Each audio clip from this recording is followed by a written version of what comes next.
And continuing our live coverage for the G20 summit in Johannesburg, and to shed more light on the issue, we are very much delighted to be joined over the phone by Ambassador Gamal Bayoumi, former Assistant Foreign Minister.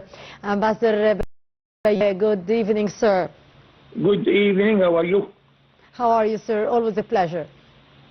It's my pleasure. Sir, Egypt's participation at the G20 summit in Johannesburg, which is the first time for the G20 summit to be held on African soil in Johannesburg. How do you see the significance of hosting such a summit in Africa and in particular in Johannesburg? It is very important, but we deserve this because South Africa is one of the largest 20 countries. Indeed. And really, I always say that they deserve to call them the board of directors of the world economy. They own 80% of the world GDP, and they are 60% of the world population. But they want more. And in trade, they are more than 50% of the world trade. So, but coming to Egypt, of course Egypt should be invited. This is not the first time that Egypt participates. Even our president, Sisi, participated once at least in Japan. And here, Egypt is a good representative of the African countries, good representative of the Arab world. It is the largest Arab country, good representative of the non-aligned group. So, no better than Egypt can be a good representative. Yes. Even I add to that we have 3 occasions on the soil of Egypt where tens of kings and heads of the state came to our country and they enjoyed their presence here. So our diplomacy nowadays is very active, and here now I am happy that our Prime Minister is there. It's a good occasion for him and for Egypt too, that he can see a number of businessmen, that he can knock the door to attract more and more foreign direct investment to come to Egypt. Yes. This is the positive side of the story. Yes. Also, if I may add that we have to do our homework also. We have to be ready to make an investor happy to come to our country. Indeed. And we have all the reasons to claim that we are one of the best places in the world to invest. Yes. But still our capability to absorb foreign direct investment is a little bit limited because we still have to ameliorate our infrastructure, roads, and ports. Our banking system is a little bit not up to the international level. Our bureaucracy is killing all of us. What about an investor? Yes. Also here I ask you to encourage our mass media, because they do not encourage foreign direct investment. They think that we can do it only by Egyptians. No, it's not. Of course. This is not the case. Of course. And every single country of the richest 20 countries is keen to attract foreign direct investment. Indeed. Because it comes with new money, it comes with technology, it comes with all insistent to employ our sons and our citizens. Yes. to use our material to export from Egypt. Yeah. And here is the trick. We are telling the investors that if you Egypt and produce in Egypt Egyptian products, then it is not the 110 million inhabitants of Egypt. No, we are exempted from any tax duty in the European Union, in the Arab world, and in Africa. This is a market of 2,000 million inhabitants. This is a wonderful way to attract foreign direct investment. Indeed. But I still insist that we have to do our homework also. Indeed, of course.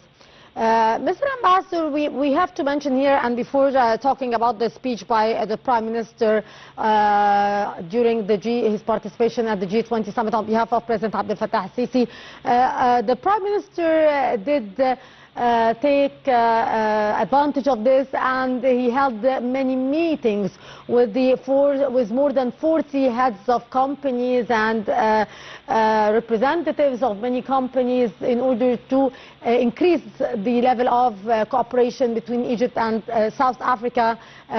So how do you see the importance of that? And one of the companies is related to gold, to work in El Sukari gold mine. So how do you see the importance of these meetings on the sidelines of the G20 summit? This is a very important side of such an event and such an visit, because here our Prime Minister is directly in contact with investors. Here they can ask whatever they want. Also, I think that our businessmen are around our Prime Minister there. Of course. Here you can make a lot of marriages between businessmen here and businessmen there. Of course. And we can, as you rightly said, we can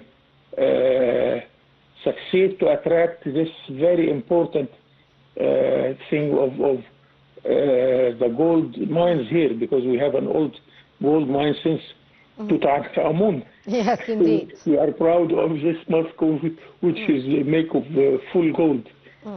Anyway, yes, good opportunity. I hope it will attract much more investors, and this is really good opportunity for Egypt and for our partners. Yes.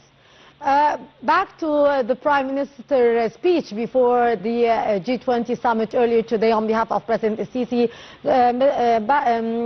Ambassador Bayoumi, how do you see the importance of the multilateralism role? As the Prime Minister said, it's very important, and it is in the world full of challenges.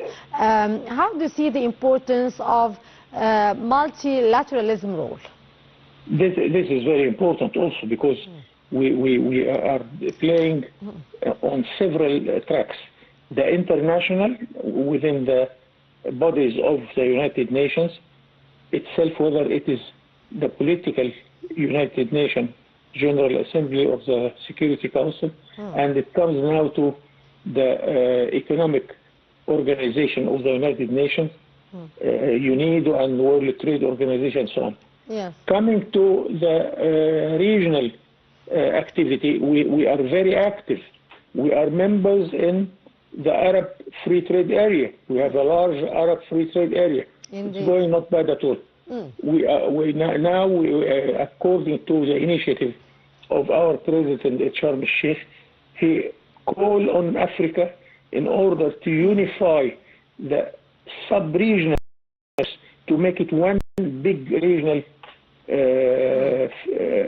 large free trade of Africa. 51 countries, 1,200 million inhabitants.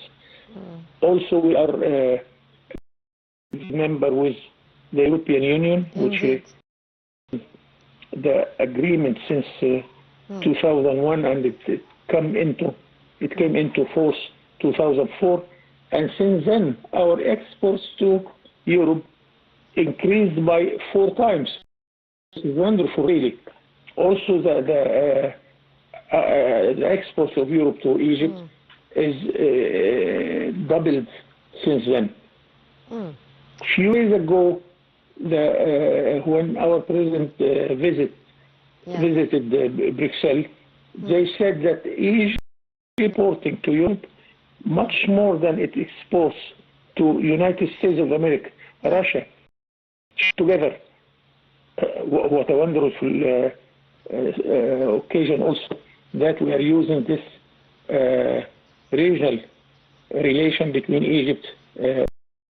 So you are rightly said it. We also using the regional relations. Yes. But we do not exclude at all the bilateral relations. Indeed, indeed. Now we are dealing with China, with India, with Russia. With Russia lately, we were very active also. Mr. Ambassador, also in his speech, Prime Minister Madbouli He said that efforts has to be exerted in order to reform the international economic system, including the debt management, the poverty reduction. The importance of these, of eliminating these factors in order to have a better future for the world economy. Yes, there is this problem of the debt burdens all over the world, and I am just right now, when you are calling me, I am trying to write a small article who are most indebted countries in the world. You will be amazed. And the first indebted countries are the United States of America, Japan, and some European countries. And yesterday I had my brother-in-law, he is also American citizen. I told him that you owe the American government $60,000 each citizen in the United States owes $60,000 to the government because to stop this indebting situation. And as you will know that now since some time they stopped some activities in the United States. They cannot pay the salaries. What is this? Thank God that Egypt is far from this. Of course we have our debts, but as a percentage of our GDP, it's not bad at all. So after thorough study, I am quite sure that we are not in a bad situation at all. Yes. Concerning indebting. Indeed. But Africa as a whole, as I always tease our friends, the European ambassadors here in Egypt, asking the flow of money out of Africa to Europe is much more than the money coming from Europe to Africa. Totally against what you think. Because Africa is paying its debts, it's paying its invoice of imports, much more than it receives of investment or it receives as a result of exporting to Europe. This situation is unfair and we have to help Africa in order to change this, and the whole poor countries also they are not in good situation concerning this matter. Yes, indeed. Mr. Ambassador, that would bring me to ask about the role of the G20 in order to make it easier for the developing countries, for the poorer countries, for the countries who are suffering from poverty and debt to solve their crises, if I can say it like this. Good question, and really as an old diplomat, I remember years ago, I think in 1972, before the G20 there were the G7, and there they committed themselves to ask all the rich countries to spend 1% of their GDP to help the poorer countries. Indeed. And I am amazed that since that time they never did it exactly. I think the only two countries in the whole world who are giving 1% of their GDP to poorer countries are Sweden and Arabia Saudi. None of the rest did it. But the idea is very good and we have to knock the door to realize it. Indeed. Ambassador Gamal Bayoumi, former Assistant Foreign Minister, thank you so much, sir, for your very precious input. Always a pleasure. And back to the G20 summit, which is taking place in Johannesburg, and our live coverage, and now with the speech taking place now by Turkish President Recep Tayyip Erdogan.